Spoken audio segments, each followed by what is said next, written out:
What is going on, everybody on YouTube? Welcome back to my channel. For those of you who are new around here, my name is Michael, aka Dr. Cellini, and I'm a fifth-year interventional radiology resident physician.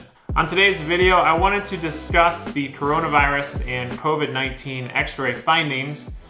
And I was planning on making this video anyways, but then I saw this video that CNN posted about one of their main correspondents, Chris Cuomo, who is also the brother of Andrew Cuomo, the governor of New York.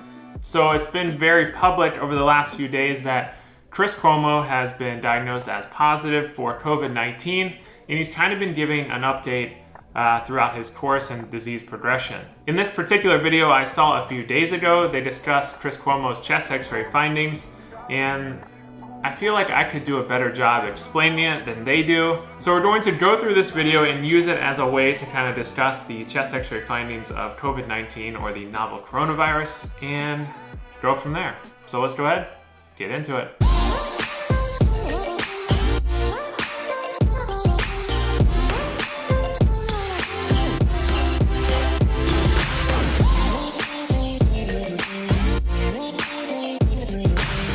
So like I said before, Chris Cuomo is a CNN news correspondent, which I see him all the time on this channel. He is the brother of the New York State Governor, Andrew Cuomo, which I actually didn't put two and two together for a while, but that's a different story. Last week, he tested positive for COVID-19, and they've been interviewing him almost daily about the course of his disease, and he does a pretty good job of opening up about it. So I'm gonna start the video. I'll stop it intermittently when I feel like I need to interrupt. I feel better than I deserve. And I now know that I can't just take it from this thing. That when the fever spikes, you just want to curl up in a ball and stay there for the next 6-7 hours. And you can't. You've got to bundle up your clothes. You've got to start drowning yourself in fluids. You got to take your Tylenol, and you got to get after it. If you don't want it to get into your lungs, you got to force yourself to breathe. You got to get up off your ass. You got to walk around. It hurts. You don't want to do it. Everything in your body is telling you not to do it. And it's lying to you. So I really like what he's doing here. He's staying positive, he's staying active, and he's mobilizing, which is fantastic. You don't want to just lay in bed and let this disease take a hold of you, if you can help it. And it's lying to you. And I know that now. And the more I do, the more I push myself to do, the better I'm getting. So I'm going to take faith in that for now. I know I'm not through it, but that's good. Let's talk about the collective, though, for a second, though. Now, so he's actually onto something with this, because when patients lay flat in the hospital bed on ventilators, the actual back or posterior of the lungs do not aerate as well because they aren't expanding, because that is the dependent portion of the thorax. So as you've seen in many cases with this virus, we actually prone the patients and allow the posterior or back of the chest to expand, which allows those airways to kind of open up. If you don't allow those airways to open up, that lung becomes collapsed or atelectatic and can cause that infection just to kind of sit there and not resolve. So I'm going to fast forward this part because they're just talking about data and whatnot. So I think let's fast forward to the part where he starts talking about his chest x-ray. Now, in terms of where we don't want to go to, if you have coronavirus, in most of the cases, your big fear is that it's going to get your lungs. That's what it wants. It wants your lungs, this thing. So yes, this virus does love the small airways of your lungs. This weekend, I had the fever start to go down a little bit, and I started to feel it come into my chest. So I went to get a chest x-ray, and I want you guys to see this just so you can see what we're looking for and not, okay? Now. So first and foremost, this is just a normal frontal radiograph, as we call it. It's not labeled PA or AP, probably a PA radiograph, given the way it looks, but let's see what they say about it. Doc, obviously you understand this. What we're looking for in the lungs are big white areas. What are the terms that people will hear? What are they looking for, and what do you see in this mighty expanse of chest in front? So first and foremost, Sanjay Gupta is the neurosurgery physician right there. He is the chief medical correspondent for CNN. He's all over this channel, and you've probably seen him everywhere. He is neurosurgery trained and has been out of practice, I think, for a little bit now. And I'm willing to bet he hasn't actually looked at a chest x-ray in a very long time, because neurosurgeons don't really look at chest x-rays that much. That's not in their specialty. So we'll see what he has to say about the chest x-ray. One of the things that you'll hear is infiltrate. So if you are a longtime subscriber to my channel, I did a video on where I read a normal chest x-ray versus a really complicated ICU x-ray, and I said I don't use the term infiltrate, and still to this day I get questions about why I don't use that term, and this is a perfect example. So I don't use the term infiltrate because it implies infection.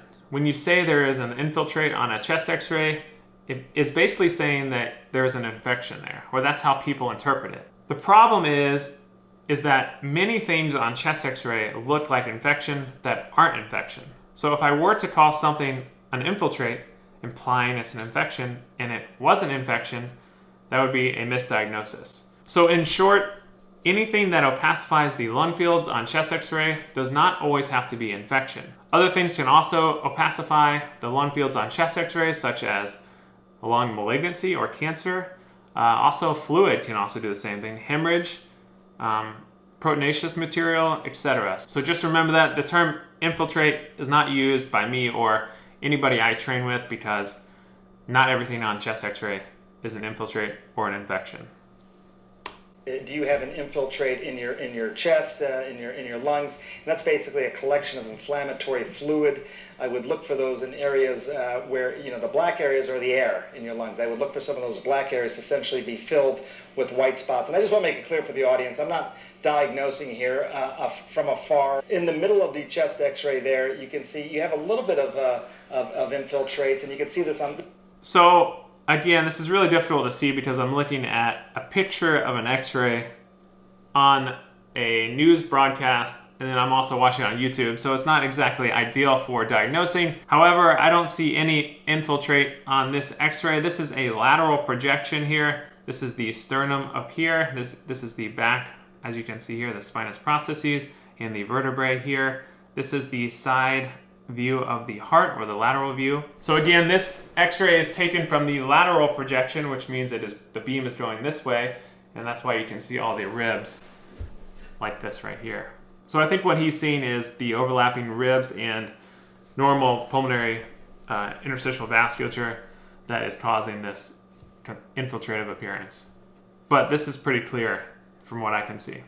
This is the side view now. You'll see in the sort of middle of the film there is your spine. You see those sort of domino-looking bones, awfully small, I might add, Chris. I don't know what he means by small bones. These look like normal vertebrae to me. Actually look pretty good. For a big guy like you, in the middle of the spine there, and then in front of that is the X-ray of your lungs. And so I think what he's saying is, in front of the spine is the x-ray of the lungs, but what most people don't realize is that the lungs actually go out well past, or well posterior or behind the spine here, as you can see right here. So this is the back of the lung here on both sides, and this is the spine column right here. So you can see there's a good distance between the spine and the lung. So you're looking at it from the side here, so the lungs kind of expand posterior to the spine. It looks pretty good. Maybe a little bit of fluid buildup there. I don't see any fluid buildup. If there were to be fluid buildup, there would be some blunting of the costophrenic angles here, and you can't really see all of them, so maybe there is like a scant amount of fluid there, but I would never call that. Pneumonia, which is what they're trying to diagnose. Pneumonia is not just diagnosed by a chest x-ray, but it's one of the tools that doctors use to diagnose it. So it looks good. And again, just to make it clear, I'm not diagnosing Chris via television here, but that it looks pretty good, and I looked at that more closely on my computer today. Right. Look, and how different pulmonary people look at it. They take very gross readings because it's either really pneumonia or it really isn't. And they expect me to have infiltrate because I have the virus. And I have to tell you, it is scary to have your lungs go up there and see this stuff and be like, well, what is that? What is like that smoke in there? And they tell you, yeah, it's the virus. So this is exactly why I wanted to do this video in the first place, because chest x-rays are not really good at diagnosing COVID-19 or novel coronavirus.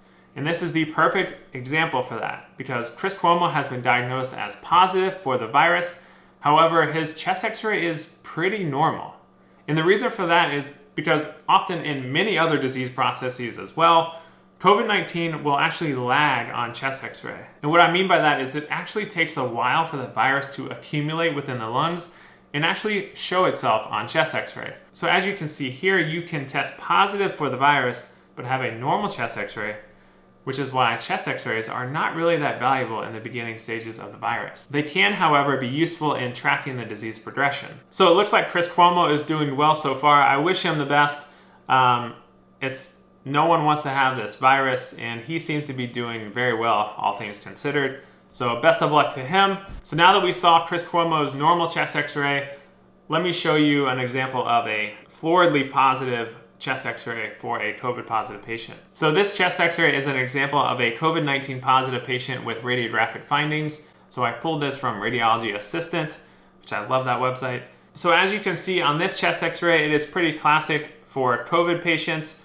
You have these consolidative bilateral ground glass opacities in the periphery of the lungs, as you can see by these arrows. A chest x-ray that looks like this is not specific for COVID-19 patient. You can see this in a ton of different disease processes.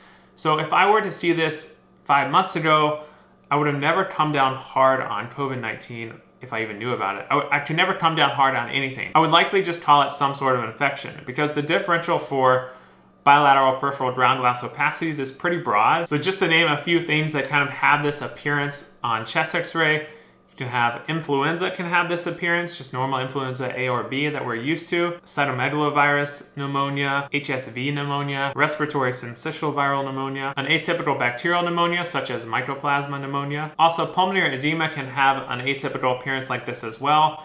And also you can have many interstitial lung disease processes like chronic eosinophilic pneumonia or cryptogenic organizing pneumonia. So basically what I'm trying to get at with this whole video is that you cannot use chest x-ray for diagnosing COVID-19. Really, the only specific way for diagnosing COVID-19 is to get the nasal swab. So that officially concludes this video. I hope you all learned something. If you have any other questions, leave them in the comments below and I will try to answer them.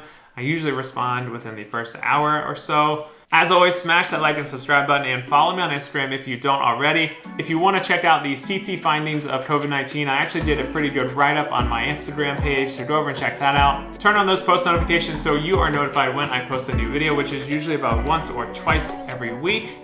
Otherwise, I'll see you.